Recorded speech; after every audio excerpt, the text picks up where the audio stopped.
dans lequel l'avion est volé. Et j'étais à côté de quelqu'un qui je connais, et elle m'a grimpé le main et c'était, elle était terrifiée.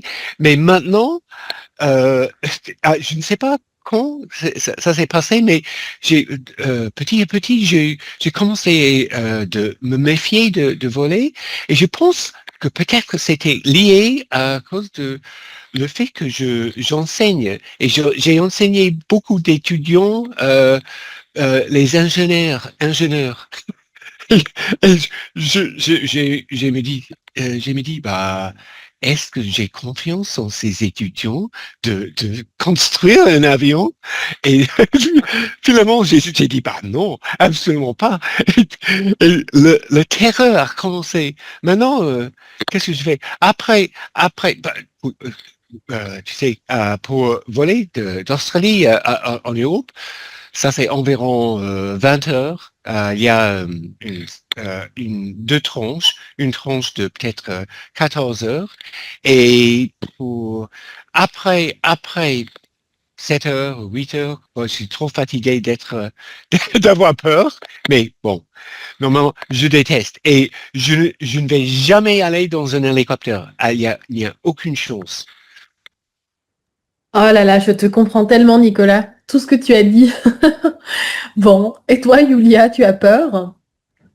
Je n'ai pas peur, je n'en ai pas peur, mais je n'aime pas non plus prendre l'avion Hmm, parce que c'est pas confortable.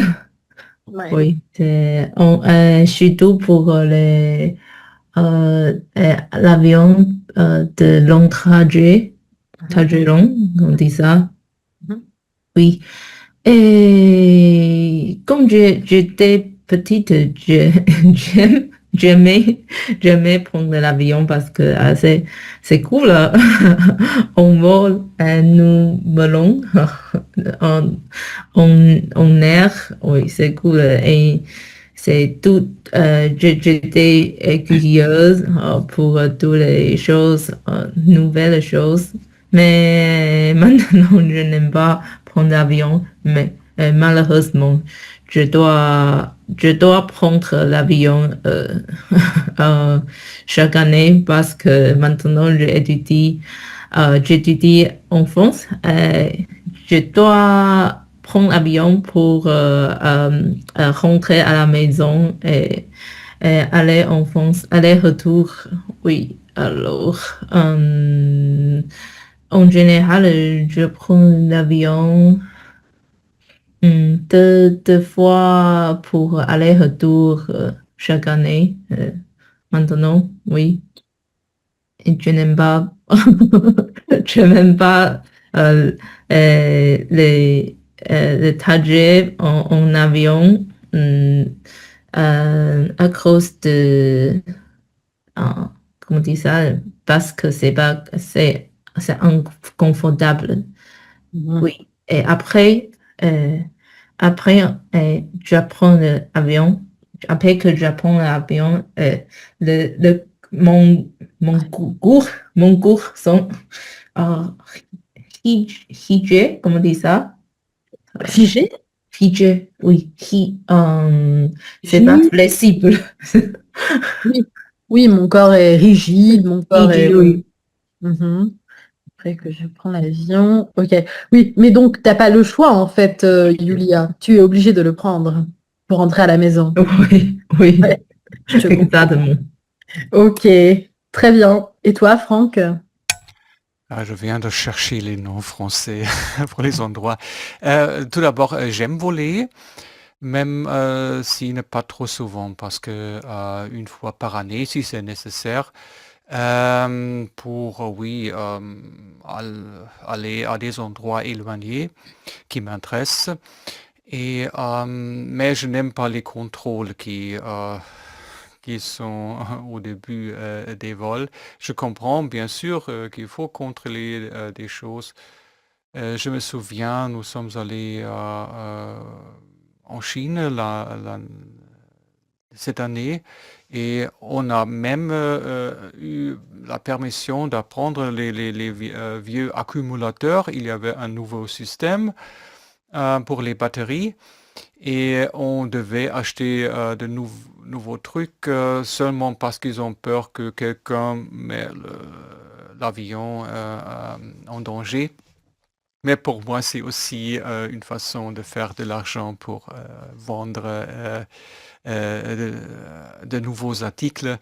Et c'est pour ça que je laissais tout ça à la maison. Mais j'aime aussi voler en hélicoptère, mais ça n'arrive pas très souvent. Je me souviens des chutes de Victoria. Et là, nous voulions seulement voir tout l'endroit. Et ils ont offert la possibilité. Et donc, on a volé avec 4 personnes. Et c'était vraiment très impressionnant et aussi très, très bruyant. Mais une expérience très intéressante. Et j'aime aussi voler en ballon. On l'a fait 2 fois en montgolfière. Et là, il y avait des Australiens qui ont déménagé en Namibie pour le faire. Peut-être vous connaissez les dunes rouges de Sossusvlei en Namibie. C'est très impressionnant. Ce sont des dunes de sable, mais elles sont rouges. Et il y avait aussi une vallée qu'on appelle la vallée de la mort. C'est très sec là et on peut faire de petites randonnées. Et l'autre jour, nous avons survolé le terrain et en ballon. Et j'aime ça parce qu'il n'y a pas de bruit, il y a seulement le silence, il y a le vent. Bien sûr, il faut bien s'arranger où est le départ et où est-ce qu'on va atterrir. C'est tout organisé, bien sûr. Ils viennent avec des jeeps pour nous reprendre, pour nous retrouver. Et pour faire un petit déjeuner dans le désert, c'est un peu, disons, extraordinaire. Mais pour nous, c'était une expérience unique. Et c'est le sens que je crois, parce que ça consomme beaucoup d'énergie. Il faut chauffer le ballon. Nous étions 10 ou 12 personnes dans ce ballon. Alors, mais seulement le faire une fois par vie, ça me plaît. Ça peut. Combien de personnes peuvent monter sur une montgolfière? Ça dépend. Ça dépend, bien sûr, mais c'était envisagé pour environ 12 personnes. Ok. Et oui, chacun avait son petit compartiment, où c'était un compartiment pour 2 personnes, parce que quand on atterrit, il faut bien se tenir. Et on a aussi reçu des leçons, comment se comporter parce que ça chute. On on n'atterrit pas en plat, mais c'est 90 degrés qu'on tombe sur Terre pour vraiment freiner le ballon. Oh là là. Oui, Nicolas et Julia, vous avez fait de la montgolfière comme Franck? Vous n'avez pas mentionné la montgolfière. Non, jamais. Mm. Jamais. Non. Ça vous plairait pas? Bah, il est possible. Plutôt probable que hélicoptère. Ouais. Et Franck, il y a des normes de sécurité à part, enfin, il y a d'autres choses pour te garder en sécurité. Bien sûr, c'est un événement de touristes et là, nous a bien enseigné, mais bon, on n'a pas de parachute et tout ça. Alors, s'il y a un grand problème, alors il faut bien sûr signer des papiers qu'on est responsable pour tout, enfin, mais ces gens sont très expérimentés qui le font. Ouais. Et donc, on a même volé en ballon en Australie. C'était Alice Springs. C'était très intéressant. C'était l'autre vol. Alors, c'était vraiment professionnel aussi. Alors, c'est bien organisé pour les touristes. Ok. Bon. Je vais vous poser une autre question. C'est une question assez différente, hein. Là, on est sur l'espace. À votre avis, quels sont les prochains défis liés à l'espace? Donc, ou liés à la découverte de l'espace, plus précisément. Alors, qui veut prendre la parole en premier? À votre avis, quels sont les prochains défis liés à la découverte de l'espace? Franck, Bon, Nicolas. moi, je peux. Moi, je pense que on va, dans les prochainement, on va euh, atterrir sur la Lune encore une fois. Et puis après ça, je crois probablement on va essayer d'atterrir sur Mars, probablement. Et après ça, ça deviendra beaucoup plus difficile de faire des choses dans l'espace. J'ai réfléchi un petit peu avant et je pense que peut-être ça sera après ça, on va chercher peut-être dans les astéroïdes pour les minéraux vraiment exotiques et utiles. Euh, oui, il y a aussi probablement peut-être on va aussi créer des plus grands télescopes parce que de l'espace, il n'y a pas de problème de voir. Et donc, ils sont les plus grands défis que je peux imaginer qui ont la possibilité d'être réalisés pendant les prochaines 30 ans, peut-être 40 ans. Ok. Ok, t'es d'accord, Yulia? Oui. Pour moi, le sujet, c'est grand. J'ai aucune idée pour le défi, mais j'ai lu des romans science-fiction. Oui, et en ce moment, le défi pour explorer les espèces, ça, c'est le don parce que les gens veulent explorer plus noir dans un univers, mais l'univers c'est très grand, alors si on veut explorer l'espace plus noir, ça passe beaucoup de temps. Et dans les romans, les gens inventé des technologies comment on dit ça, dormir d'abord les comment on dit ça, astronomes, les gens qui Les astronautes. les astronomes, ils doivent dormir, et ils doivent dormir d'abord dans les Dans des capsules. les basses températures comme, comme les ours dormir en hiver pour allonger on dit ça, la vie, pour allonger la vie, parce qu'après, c'est pas avion, comme on dit ça, navette, on espère. Une navette. Navette arrive le lieu où les gens veulent explorer, et peut-être la personne, l'astronome est trop âgé. Alors, c'est le problème de résoudre le temps, comment faire les astronomes vivre plus long jusqu'à le terminal. Oui. Dans le roman. Ok.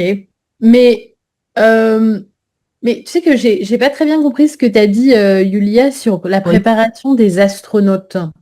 Tu as dit qu'ils dormaient à des températures très basses, qu'ils s'entraînaient. Oui, température très basse. Comment ils font? Explique-nous. Dans le film ou dans le roman, il y a Andy, euh, dit ça, congelé.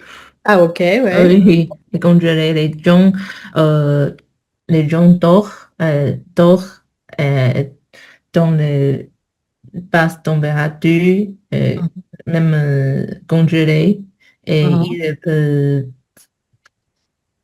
Oh, S'entraîner, il s'entraîne à résister. oui, Mhm. oui. Ah, hibernation.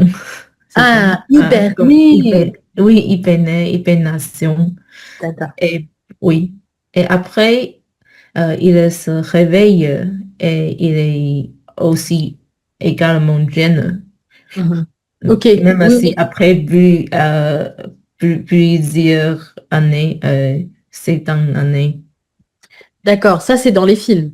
Oui, oui, Donc l'homme hiberne et il reste jeune pendant plusieurs oui, décennies et quand il oui, sort de son hibernation, il est toujours jeune. oui, Ok. oui, oui. On est dans la, dans la fiction. Dans la fiction. Mais le temps, c'est aussi très un défi parce que les gens ne peuvent pas vivre très longtemps, mais l'espace est très grand. Hmm. Nicolas dit que ça existe déjà. Ça existe déjà, Nicolas? La cryogénie? Absolument. Je crois que c'était l'intention de Michael Jackson de le faire. J'ai eu aussi un prof à l'université qui a décidé de faire la même chose. C'est-à-dire, le moment euh, quand c'est mort, quand on est mort, Oui. on gèle le corps dans l'espérance, dans l'espoir que dans quelques années, il sera possible de réanimer le corps qui est gelé. Et donc, bah, parce qu'on peut le faire on fait ça avec ouf, les bébés Mhm. avec les œufs et des choses comme ça. Mais aussi, ce mec, il a fait quelque chose parce qu'il n'a pas eu assez d'argent. Donc, il a dit, bah, OK, vous coupez ma tête. Et parce que je pense que dans le futur, il sera possible de créer un nouveau corps. Ouais. Mais ça existe. Il y a beaucoup, en fait, je crois, d'endroits en Californie où on peut faire ça. C'est Mince. bizarre, mais bon. Bon, Franck, ça t'intéresse? Oui, sont des idées très intéressantes, mais c'est déjà très loin comme atterrir des gens sur des planètes. Oui, j'ai bien sûr aussi lu des livres à propos de cela, où des gens voyagent dans le temps ou veulent euh, euh, quitter un temps certain qui n'est pas agréable pour peut-être réveiller dans un temps qui est plus généreux pour les humains, je ne sais pas. Aussi cette idée de ne pas mourir et oui, d'être, oui, de s'éveiller dans un temps où il est, comme Nicolas a dit, on a d'autres moyens de médecins pour peut-être aussi traiter des maladies. Si quelqu'un a du cancer, oui, me mettez-moi au cryogénie et puis quand je réveille dans 20 ans, peut-être il y aura un cure pour mon problème. Je crois il y a des idées à propos de ça, mais bien sûr, on n'a pas d'expérience et il faut réduire les fonctions du corps à une mesure où on ne sait pas quels dommages vont arriver. Et on a bien sûr aussi des expériences avec, disons, la pathologie quand quelqu'un revient de la mort dans la vie avec beaucoup de médecine. Parfois, il est possible d'allonger la vie, mais si quelqu'un a été mort pendant, disons, 5 minutes, on nous a dit que le cerveau change et ça ne va pas être la même personne. Et alors, c'est très difficile, ces méthodes de réveiller les gens. Bien sûr, ce n'est pas la cryogénie, mais nous ne sommes pas vraiment là pour avoir une idée si ça va fonctionner. Alors, il faut faire des expériments avec des petits pauvres souris qu'on met là pendant 20 ans. Et pour voir, après 20 ans, est-ce que ça a fonctionné? Et puis, on peut peut-être le faire avec des hommes ou des gens qui sont prêts pour mourir parce qu'ils ont peut-être un cancer, comme j'ai déjà dit. Alors, c'est une idée qui,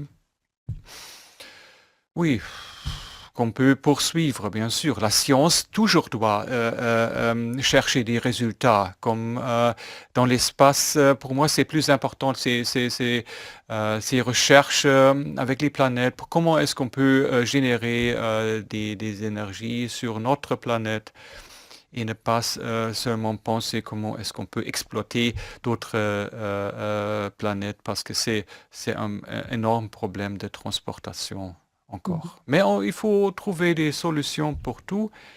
Et l'aérospace nous a déjà donné beaucoup de résultats qui sont dans la vie quotidienne. Tout ce que NASA a fait pendant ses vols avec Challenger et tous ces avions recyclables, par exemple, la céramique pour chauffer, comment est-ce qu'on dit ça, pour le four. Ah oui, Four électrique et la céramique qui Kevlar? se trouve dessus, ce sont des dalles qui sont, c'est la même technologie quand cet avion réentre l'atmosphère pour la protéger de la chaleur. Et il y a d'autres technologies. Alors pour moi, ces effets secondaires sont plus importants pour l'humanité. Mhm.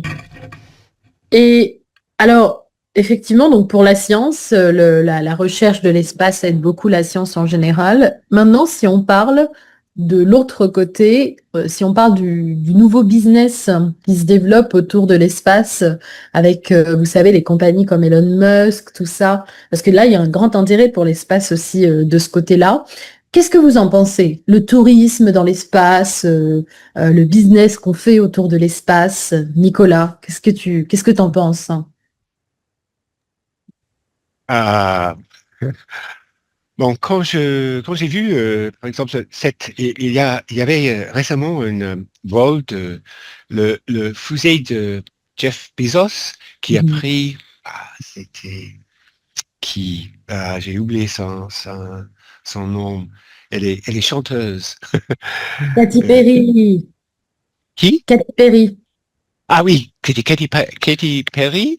Bon, en fait, je n'ai pas, je n'ai pas trop de problèmes avec ça, mais si parce que c'est que quelques personnes qui peuvent peut-être payer beaucoup pour faire ça, c'est bon pour eux, mais si ça devient euh, il y a beaucoup du monde qui veut faire le tourisme d'espace, ça, je commence à avoir des problèmes. Parce que nous, ici, sur la Terre, sur la Terre, nous avons assez de problèmes déjà.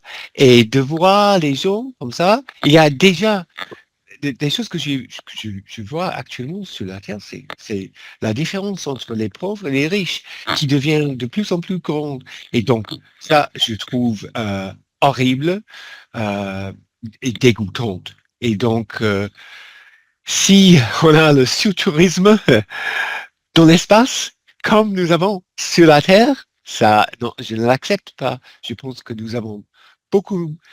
il y a beaucoup d'autres choses qui méritent beaucoup plus notre attention, et l'argent. Ok, t'es d'accord, Yulia? Oui, et comme je le sais, des tourismes d'espace existent déjà, mais c'est très cher. Oui, Mm. oui, oui, oui. Et moi, toutes les connaissances d'espace viennent de romans, romans science-fiction. Et j'ai vu une idée pour faire les voyages en espace.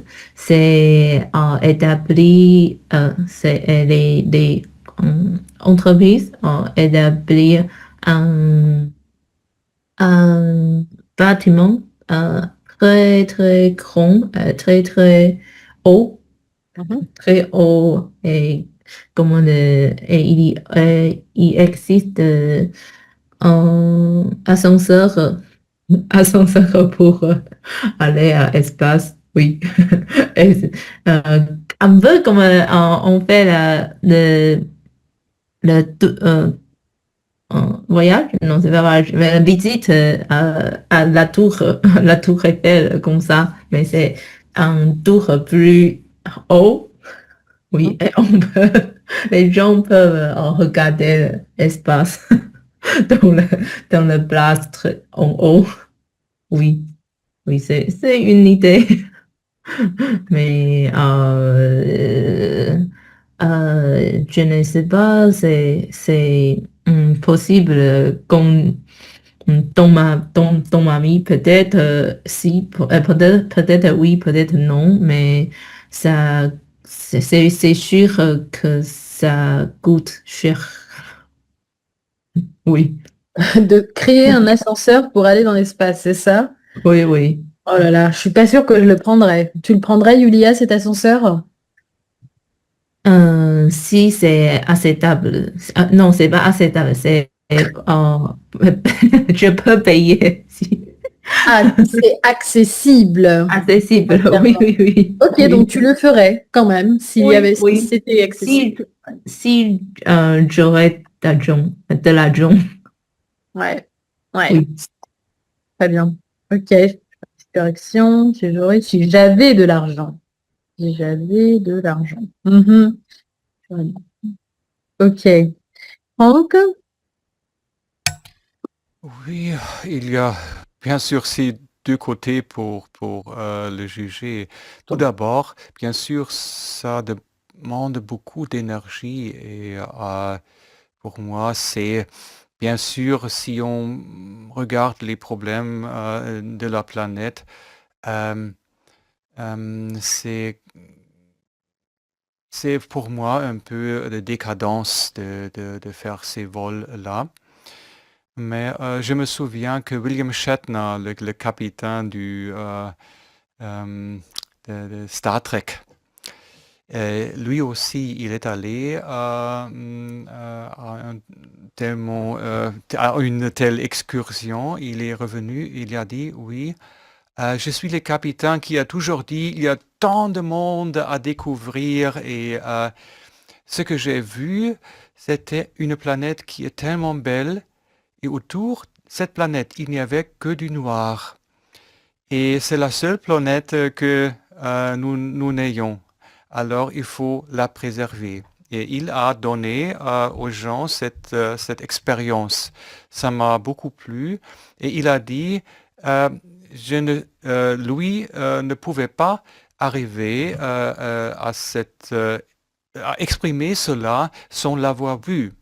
Alors, cette expérience de voir la planète du haut, bien sûr, c'est irremplaçable, mais à mon avis, je ne le ferais pas, même si j'avais de l'argent pour le faire, parce que, oui, je n'aime pas le gaspillage. Et je n'aime pas, par exemple, cette virulence toxique qui amène à gaspiller de l'énergie. Par exemple, des gars qui font hurler leur moteur, accélèrent dans les villes comme fous pour être vus. Je n'aime pas ça parce que ça fait du bruit, euh, oui, c'est très agréable et je ne veux pas participer à une telle vie. Mhm. Alors, c'est pour ça il y a aussi beaucoup de gens qui veulent dire oui, j'ai fait ça. Et, je n'aime pas ça. Mais j'ai trouvé un livre, j'ai cherché entre-temps, de Samantha Ave Orbital.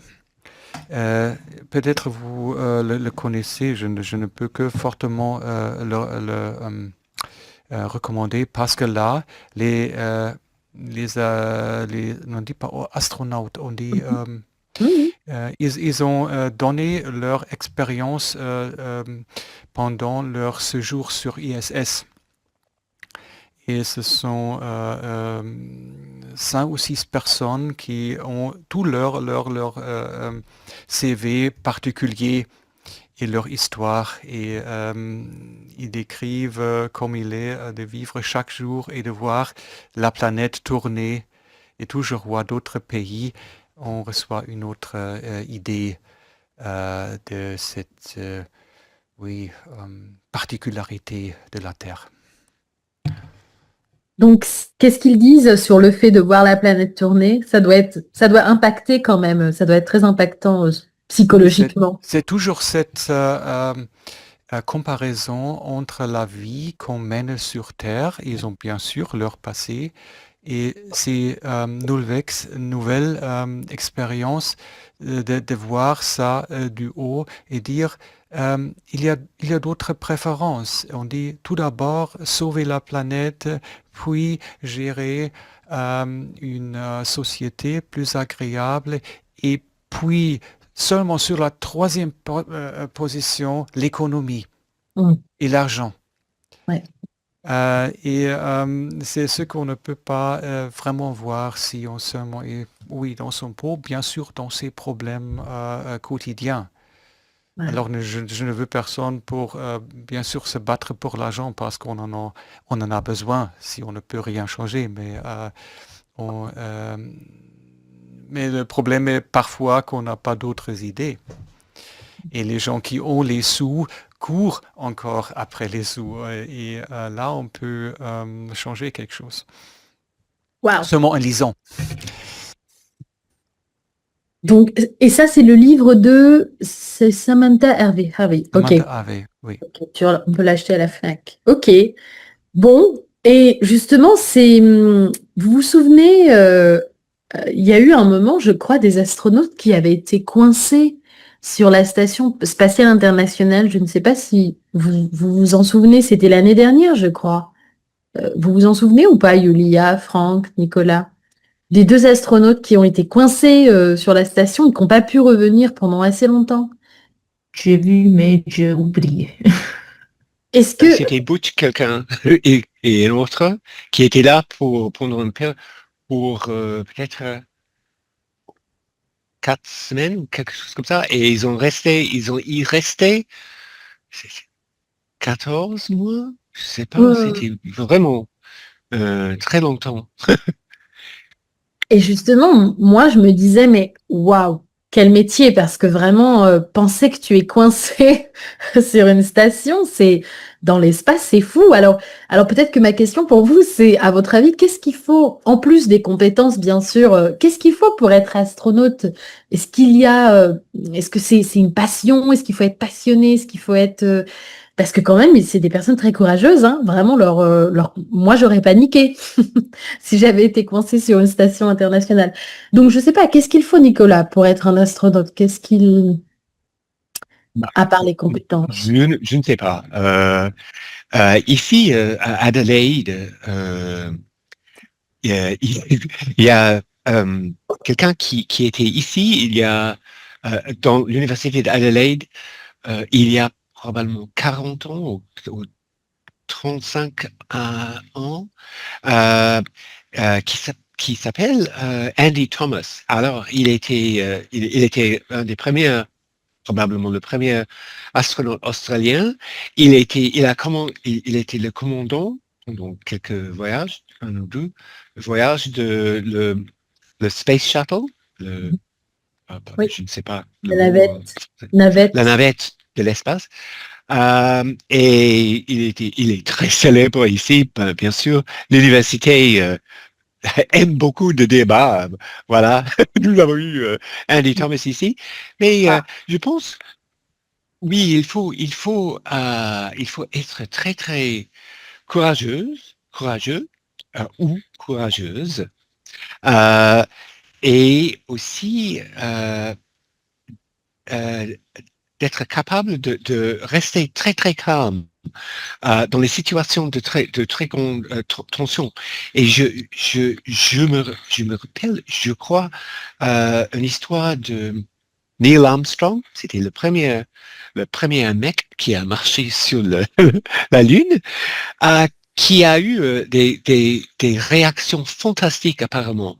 Il a eu la, la je sais pas, son cœur ne pas réagit beaucoup quand il est dans le fusée et quand s'est atterré sur la Lune, etc. Donc, il faut. Ce n'est pas quelque chose pour moi. En fait, je me rappelle le film Gravity qui vient de sortir il y a peut-être 2 ans maintenant. J'étais presque malade dans le cinéma en voyant ce film-là, parce que c'était tellement désagréable de voir tout ça. Et c'était un film super, mais comme je l'ai dit, j'étais presque malade. J'étais avec la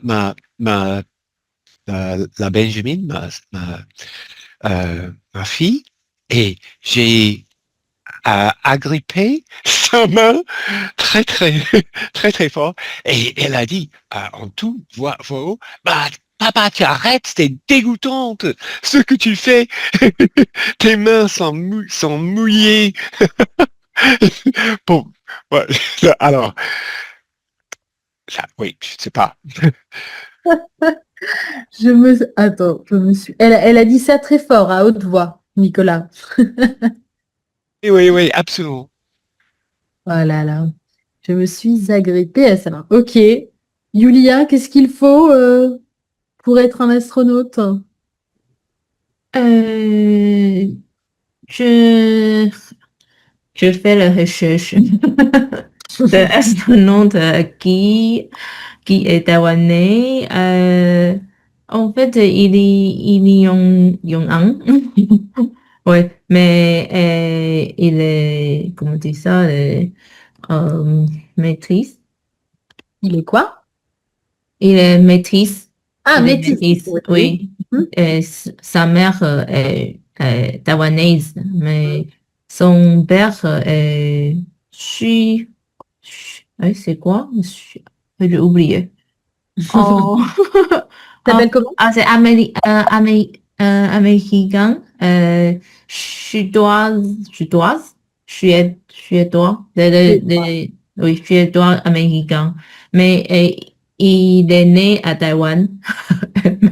Et il vit à Taïwan 2 ans, pendant 2 ans. Et après, il habite aux États-Unis. Alors, c'est pas très, il n'y a pas très un lien très fort avec Taïwan. Il est plutôt comme un Américain, oui, mais il existe un astronaute, oui, euh, avec le lien de Taïwan, oui, et il s'appelle, je ne sais pas comment on dit ça, Kyo Nogwei Lin, c'est anglais, oui. Et quoi? Comment ça s'appelle? Non, c'est très, je ne sais pas un nom très, très Ah, c'est commun. l'astronaute. Ok. Peut-être, Tu parles du prénom oui, de l'astronaute. oui, peut-être c'est bien de suédois. Alors, je ne sais pas comment prononcer. Oui. Ouais, je comprends. Oui. Et comme je le sais, les astronautes ils sont en général intelligents et doués, et ils sont doués à étudier. Oui. Et voilà. Très Je bien. sais pas qu'on est beaucoup. Ouais. J'ai trouvé une photo de lui. C'est lui, je pense. T.L. Norwood Lindgren. Ouais. Ok. Franck, les compétences de l'astronaute? Oui, je viens après avoir lu ce livre, j'ai aussi vu des films ou des petits extraits sur Internet. C'était aussi ce problème-là, la vie quotidienne sur l'ISS, bien sûr parce qu'il y avait ce problème des deux astronautes qui ne pouvaient pas retourner. Comment vraiment est cette vie sur cette station-là? Et c'est une station internationale. Il y a la partie russe, il y a la partie des Américains. Là, on se bat pour les toilettes. On dit oui, si les vôtres ne fonctionnent pas, alors c'est seulement par exception que vous pouvez utiliser les nôtres. C'est aussi, bien sûr, mais enfin, on se trouve entre collègues qui s'entraident. Et là, j'ai aussi vu, il y a de différentes personnes qui ont de différents devoirs. Par exemple, il y a les pilotes qui, tous les astronautes doivent avoir une très bonne santé, bien sûr, et pas de problème avec la santé. Mais ils ont aussi des devoirs différents. Par exemple, les pilotes, bien sûr, doivent piloter aussi les fusées, mais il faut aussi réparer la station de temps en temps. Alors si un panneau solaire est cassé, il faut savoir comment le faire. De temps en temps, il y a aussi des parts de remplacement qui arrivent avec les fusées et aussi avec le personnel. Et là, il faut se débrouiller et savoir avoir les gens là sur place qui sont vraiment capables de le faire.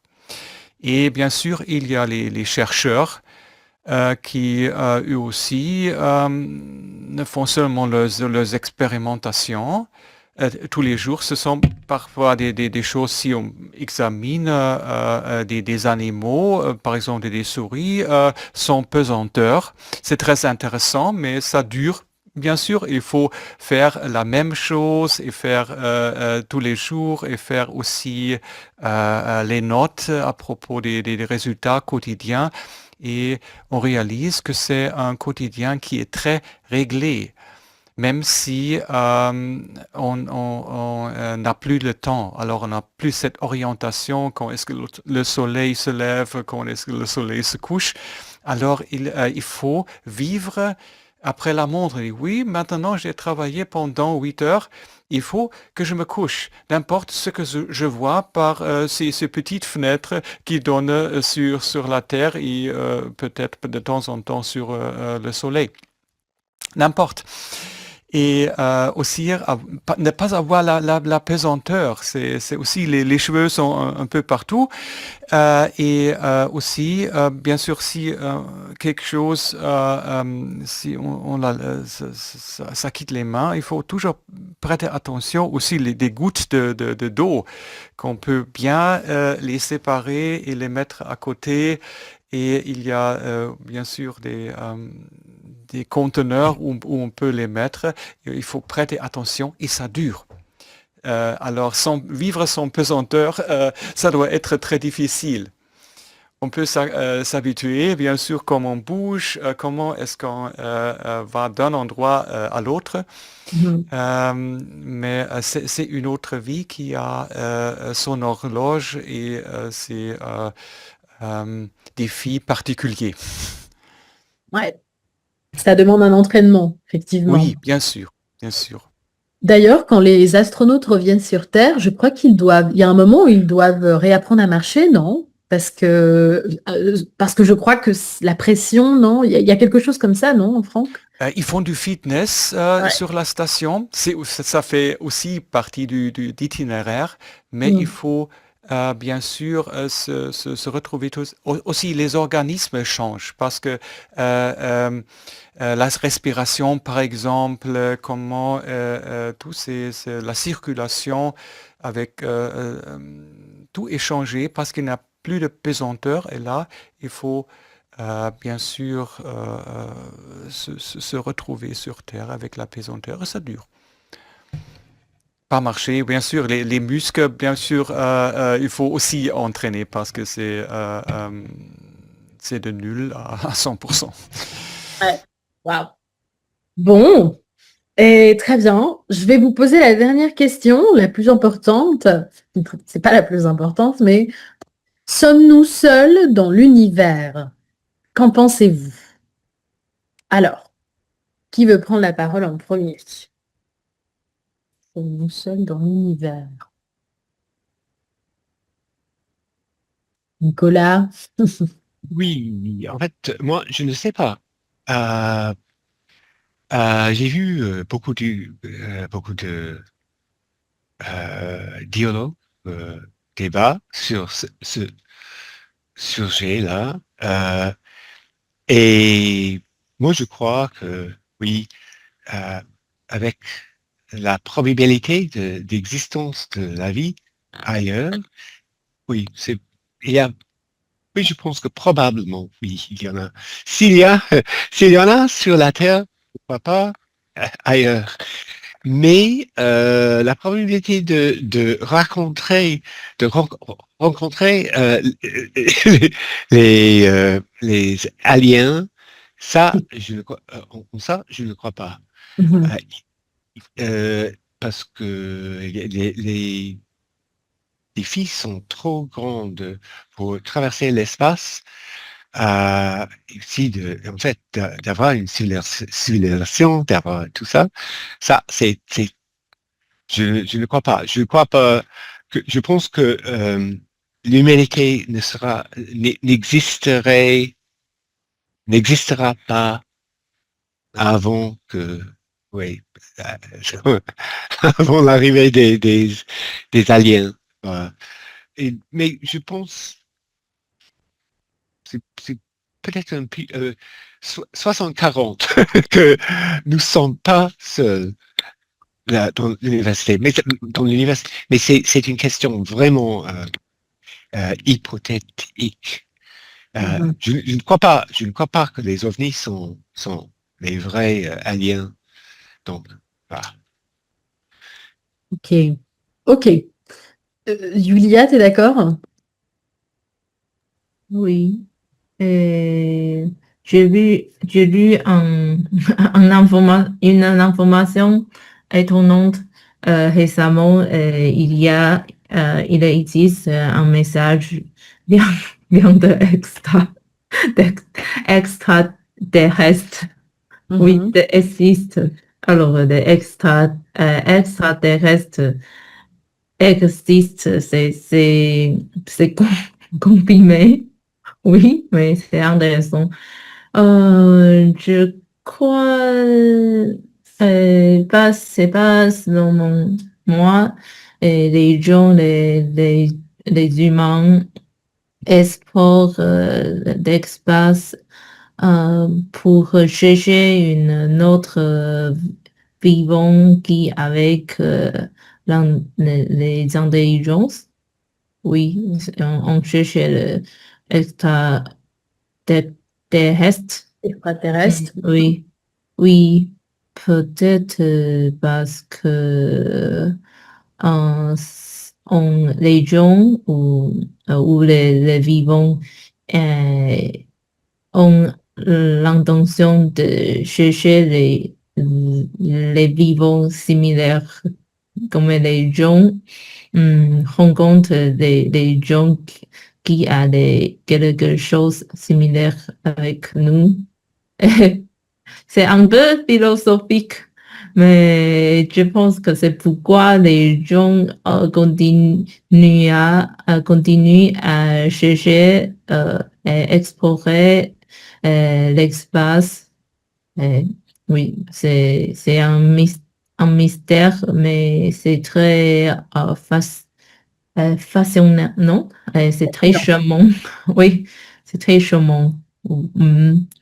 Et les gens veulent savoir les choses que on ne connaît pas encore. Mm, oui,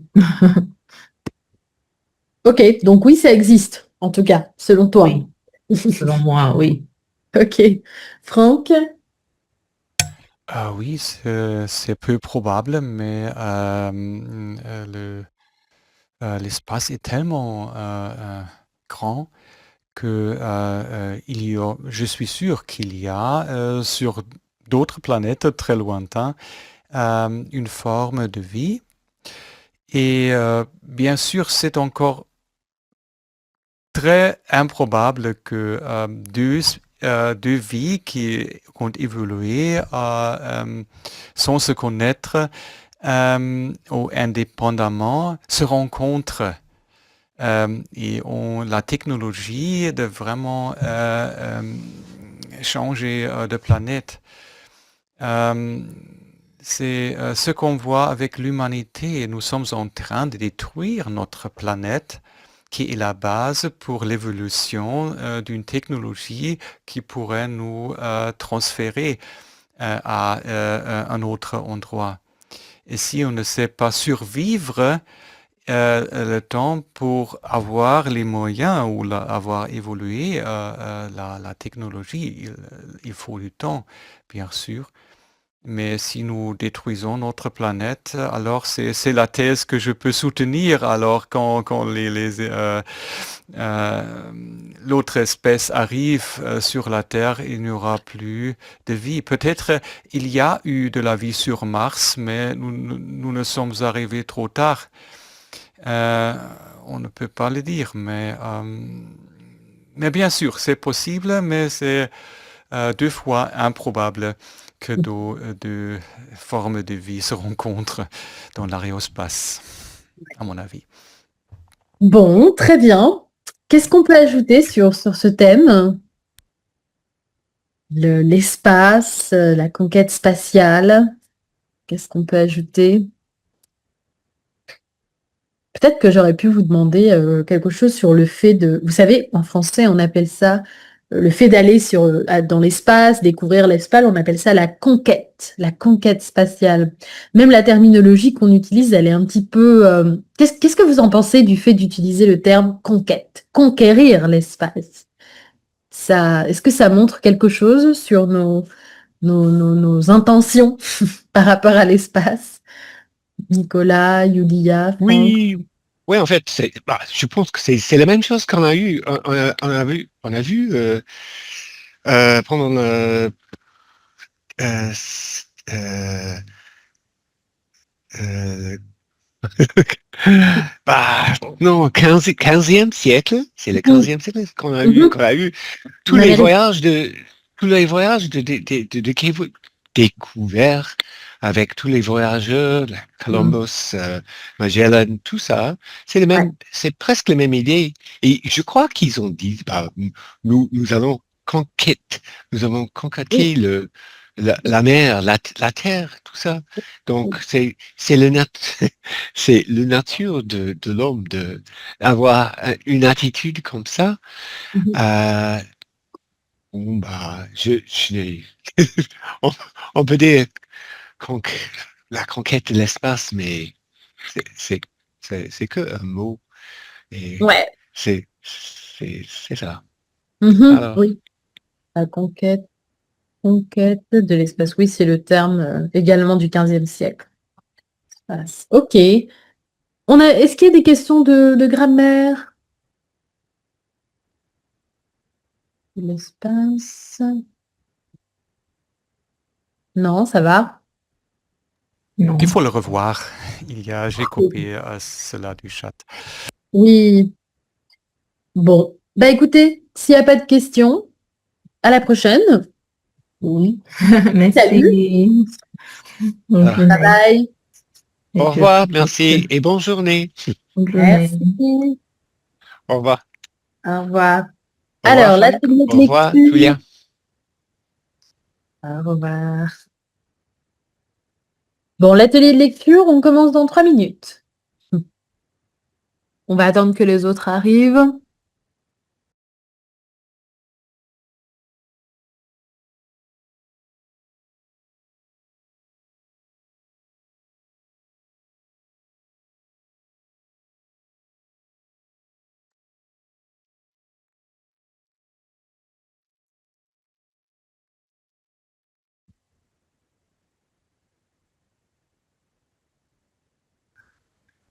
l'anxiété généralisée, je pense, dans tout le monde. Plus pour les plus jeunes. Et quand quand les gens se sont perdus, ils cherchent de nouvelles choses. Parce que si tu es quitté, ou si il y a une substitution pour la religion maintenant. Donc, ils commencent à croire je ne sais pas, à beaucoup de choses. S'il n'y a pas une religion, il y a une croyance en le consumisme, en de la technologie. Il y a beaucoup de nouvelles religions pour nous capter ou captiver. Donc, pour toi, c'est un lien avec le manque de sens et le fait qu'on n'ait plus la religion comme référent. Ouais. C'est ça. Et aussi, l'astrologie propose des réponses rapides. Le cerveau adore les réponses rapides. Donc, les explications, on le fait tous les jours, essayer comprendre des choses qui sont très compliquées et nous essayons de le comprendre en 2 phrases. C'est comme qu'on fait en Twitter X maintenant, mais il essaie d'expliquer des choses très très très compliquées en 2, on ne sait pas combien de caractères, combien de mots, et c'est impossible. Donc, dans ce contexte, la facilité qui nous donne l'astrologie est très attirante. Ouais. Ok, très bien. Et Vénus? Je pense que notre monde quotidien, au moins maintenant, c'est insuffisant. Donc, si le monde astrologique peut nous donner des conseils utiles pour avoir de l'espoir, avoir peut-être un but qui n'a rien à voir avec tout ce qu'on on doit manier chaque jour. Je crois qu'il y a peut-être quelque chose d'intéressant il y a quelque chose qui nous attire je ne sais pas, je crois que maintenant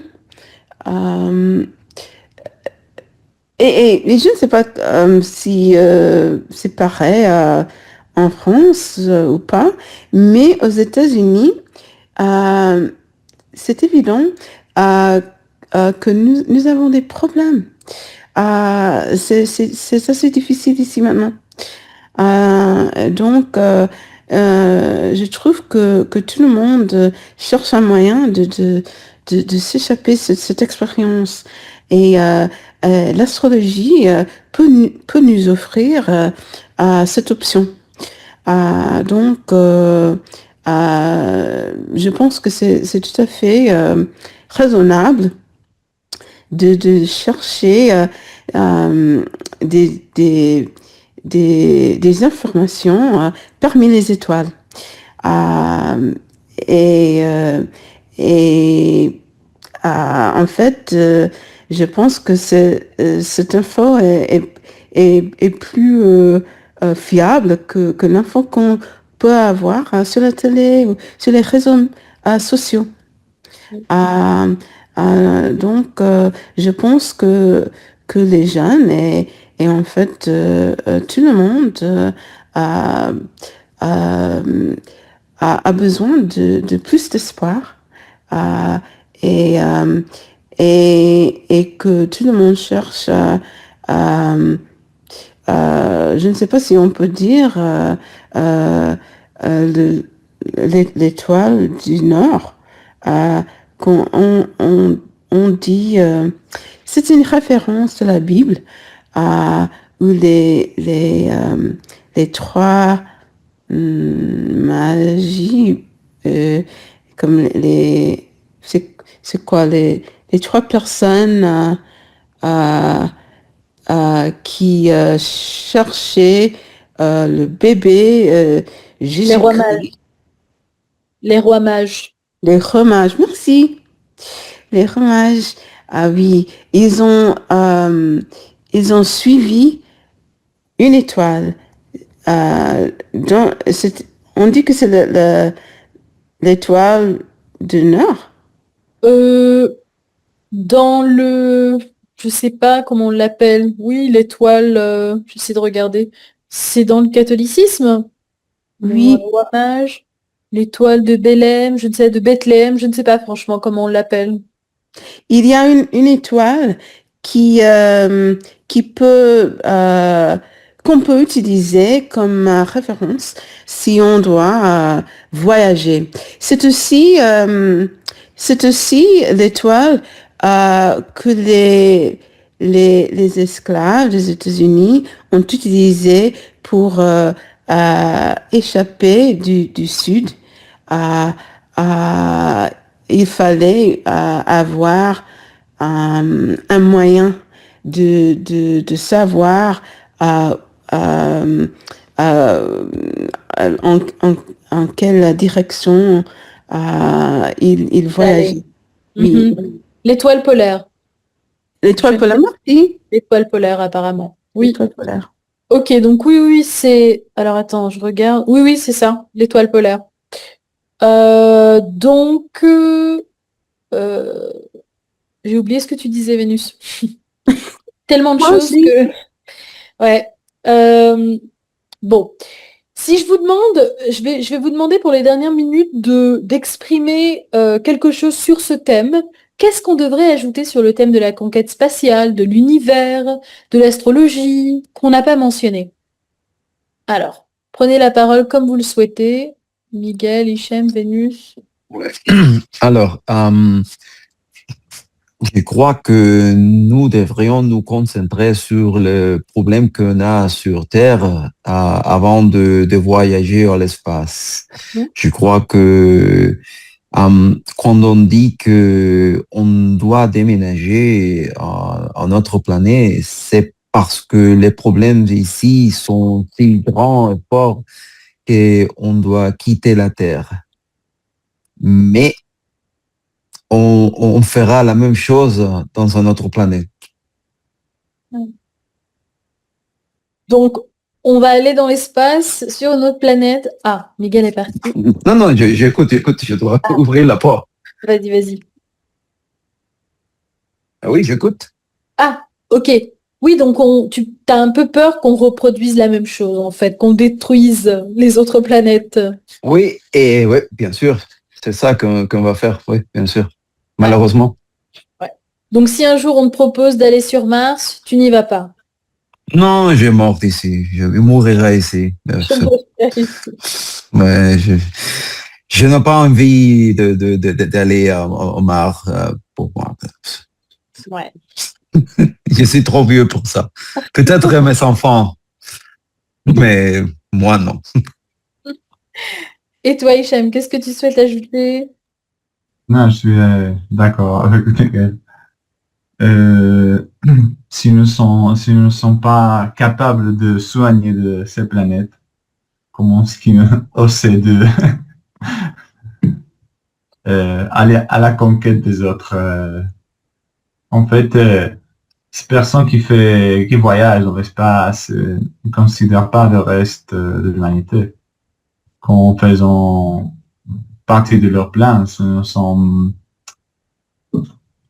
ne nous intéresse pas Donc, les projets qu'on a ne sont pas, même s'ils disent qu'ils sont pour avancer ou pour progresser, c'est pas vrai. Donc, je ne suis pas d'accord. Je suis pour soigner et pour essayer de Résoudre. résoudre le problème dans cette planète, qu'il y a beaucoup de problèmes. Ouais. Et après, je ne sais pas s'il y a, je ne serais pas capable de résoudre tous les problèmes de cette planète. Donc, la conquête d'autres planètes, pour moi, c'est une chose qu'il ne doit pas faire. Ouais. Mhm. Même le mot conquête, parce qu'on nous on parle en France de la conquête de l'espace. Qu'est-ce que ça vous provoque comme ça vous embête pas ce mot? Moi j'aime pas trop, mais Oui, c'est vous? comme envahisseur. C'est un mot avec L'invasion. une connotation très négative. Ouais. C'est pourquoi on dit conquête et pas un autre mot plus neutre, plus neutral. Oh. Exploration. Qu'est-ce qu'on pourrait utiliser comme mot? Un peu moins. On peut dire exploration, on peut, ouais. C'est exploration, découvert d'autres planètes ou de compréhension de l'espace, mais pas à la conquête. Mm. Parce qu'il n'y a pas un autre quelqu'un pour combattre. Donc, je ne sais pas si la conquête, c'est le mot Ouais. adéquat pour utiliser. Ouais. Miguel, tu penses quoi du mot conquête? Ça te pose pas de problème? C'est un mot très violent, bien sûr. C'est la même chose qu'on a fait avec l'Amérique, avec l'Afrique, avec tout ça. C'est nous qui voulons pour moi, les mots ressources, c'est très important parce que je crois qu'on a besoin de ressources pour l'ordinateur, pour le chip et tout ça. Et bien sûr, si on trouve ces ressources dans une autre planète, bien sûr, on ira la conquêter, on fera l'esclavitude encore une fois, et ça sera la même chose. Mais seulement si les extraterrestres sont moins forts et moins intelligents que nous. Parce que sinon, peut-être que nous deviendrions l'esclave de les autres. Peut-être. Totalement. Et oui. Et c'est ça que j'ai reçu. Ah, On voit pas. en BD. Oh, ma vie de réac. J'adore le titre. Ouh là là. Alors, C'est pour pratiquer. vous savez ce que c'est un réac, les autres? Oui. J'adore. Non, c'est quoi un réac, Miguel? C'est une personne qui est très attachée à le temps passé, à comme les choses doivent se faire. Ouais. Oui. Les règles de grammaire, on doit parler comme ça, n'utilise pas du coup pour tout, on doit utiliser les autres connexions. Ouais, exactement, oui. Le réac, c'est celui qui est attaché au passé, qui considère qu'avant c'était mieux et qu'aujourd'hui on perd les bonnes choses du passé. Donc oui, oui, pour la langue, pour tout, c'est général. Ok, Vénus, conquête, le mot conquête, ça te pose un problème ou pas tellement? Ah oui, bien sûr. C'est pour ça que j'avais mis dans le chat l'expression lapsus freudien. Parce que au début, tu as dit quelque chose comme la conquête de la Terre, quelque chose comme ça. Et comme tu connais l'expression lapsus Oui, freudien? oui, quand tu dis Ah, oui. oui, on peut avoir cette peur d'être conquiert car des extraterrestres. Et je pense que c'est une peur raisonnable. Et, et si on a peur de cette idée, on peut utiliser l'image des astres comme un miroir à nos propres actions sur la Terre, la manière dont on traite des animaux, des personnes dans des situations précaires, tout le monde qu'on considère comme assez faible. C'est cette manière de traiter des autres personnes, des animaux. C'est peut-être la façon avec laquelle des extraterrestres vont nous traiter. Donc, je crois qu'il faut bien penser à nos actions pour ne pas craindre les actions des autres êtres non humains. Peut-être beaucoup plus intelligents. Et on peut être subjugué par les extraterrestres. Et voilà. Oui, très bien. Donc oui, je crois qu'il y a beaucoup à dire sur ce sujet. Est-ce qu'il y a autre chose que vous souhaiteriez ajouter ou est-ce que vous avez des questions de grammaire? Faites attention, conquérir, c'est un verbe super difficile à conjuguer et tout le monde se trompe. Surtout le participe. Ce n'est pas être conquiert. Ce n'est pas être conquéri, c'est être conquis. Même les francophones, les Français, ils font des erreurs tout le temps sur ce verbe. Oui, merci. Conquérir, il faut l'écrire, hein. Il est toujours mal conjugué, oui. Ça va, Miguel, Hichem, autre chose? Ça va très bien. Ça va. Est-ce que tu as des commentaires, des conseils pour nous? Pour vous, sur quoi? Sur la conquête de l'espace? Sur la grammaire? Je vous recommande. Alors, non, sur la grammaire, bah écoutez, à part les verbes, par exemple, le verbe mourir aussi, souvent mal conjugué lorsqu'il est au futur. Parce qu'on a envie de dire mourirai, je mourirai, tu mouriras, mais non. C'est je mourrai, tu mourras. Mais ça, c'est pour tout le monde. C'est pas que toi, Miguel, c'est tout le monde. J'ai cru que c'est parce que je suis hispanophone et nous, les hispanophones, on fait beaucoup de fausses amies entre les mots. Mais en fait, c'est pas parce que Alors, t'as raison, ça pourrait être l'espagnol, mais aussi c'est le français, parce que normalement, le futur, il se construit à partir de l'infinitif. Mourir. Donc, on devrait dire je mourirai. Mais non. Mais non. C'est un irrégulier. Voilà. Non, sinon, ça va. Je crois qu'il manque un peu de vocabulaire, peut-être, pour ce sujet. Je sais pas. Ouais, il manque beaucoup de vocabulaire en général, mais ça viendra petit à petit, je crois, j'espère. Moi, je trouve que vous parlez très bien. C'est juste pour le sujet, il y a des mots, en fait, que même moi, je connais pas. Donc, il a fallu chercher un peu, parfois, certains termes. Mais sinon, ça va. J'ai pas fait beaucoup de corrections. Merci. Voilà.